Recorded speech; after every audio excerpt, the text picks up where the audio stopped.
What is up, Hardcore Nation? It's Hardcore Christopher here, and well, it's Tuesday, and usually I'd be bringing to you 10 minutes with Hardcore Christopher. But as I've done the first three installments of 10 minutes with Hardcore Christopher, I've realized something. I cannot make a solid 10-minute video.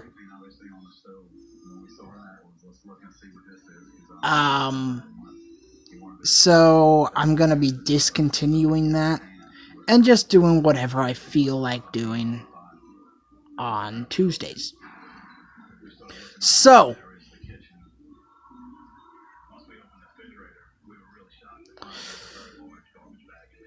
I'm gonna bring to you my top 5. I'm gonna bring you a top 5 list. It's been the first time in quite a while that I've actually brought you guys a list. So, of, in my opinion, the worst Dragon Ball Z movie villains. Number 5, Lord Slug. What can I say about Lord Slug? He's a Namekian just like Piccolo, and well, he was an okay villain. He got his own movie, so and this is the first time that we actually saw a Super Saiyan-like state. The reason why I say a Super Saiyan-like state is because it's what's considered a false Super Saiyan form. Because at that point in time, I don't think the Super Saiyan form had been made yet. But as far as Lord Slug goes, he's nothing special. He was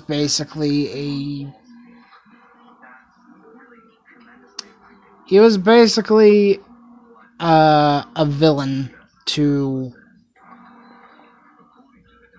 for Goku to overcome. Okay. Number 4.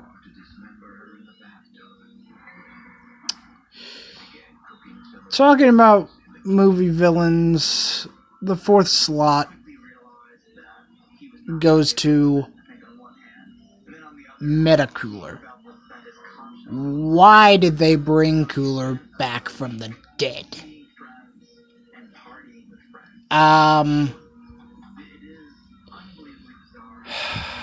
You know, I liked the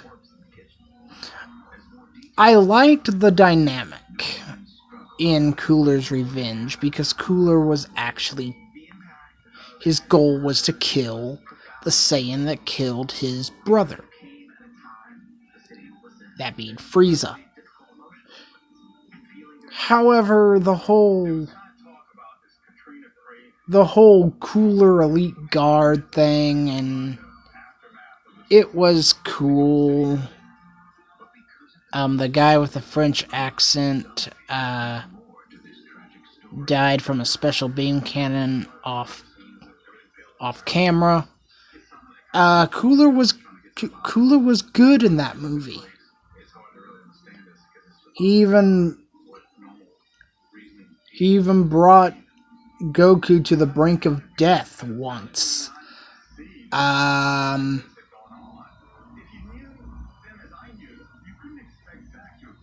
But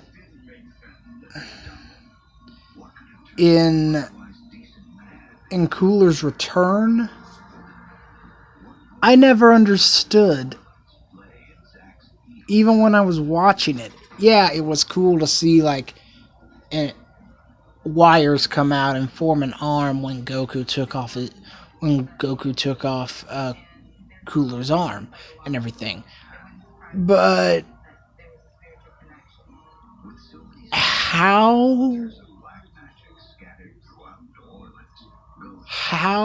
did Cooler survive?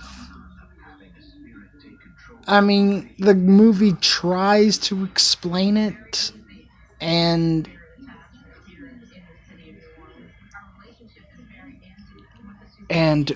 Cooler becomes this Big Getty Star thing.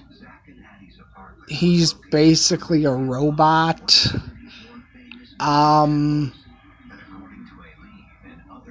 I just... Metacooler, no. Now we're at the top 3. These top 3 are interesting. Number 3 is the scientist from The World's Strongest. That I cannot remember his name. So yeah, if I can't remember his name, he obviously didn't make that big of an impact. Number 2. Oh boy. Number 2 is Paragus, because he did absolutely nothing besides bring Broly into existence. All Paragus did was try to control Broly's power, because Broly's birth power level was 10,000, and well, King Vegeta, which, by the way, Vegeta, Prince of all Saiyans, he's actually king. But Vegeta thinks of himself as Prince in honor of his dead father that got killed by Frieza, and, well, boom went Planet Vegeta along with a lot of, like, the Frieza Force and everything. And Bardock. Can't forget about him. But, I am sorry, but Paragus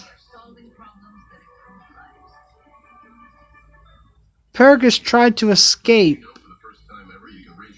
and he got crumpled up into like a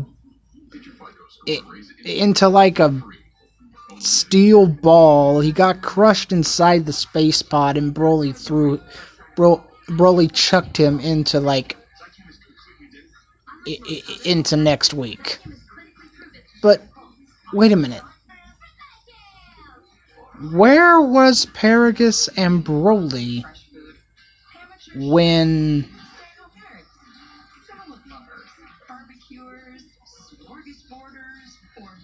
Planet Vegeta went boom? Okay. Number 1.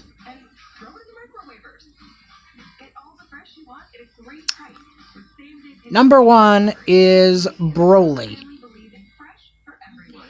Now, before you all get your pitchforks and knives and whatever you want to try and decapitate, I'm not talking about the legendary Super Saiyan Broly.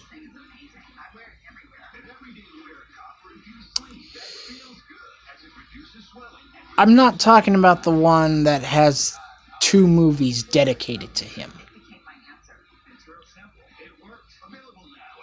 Broly the Legendary Super Saiyan, and Broly Second Coming.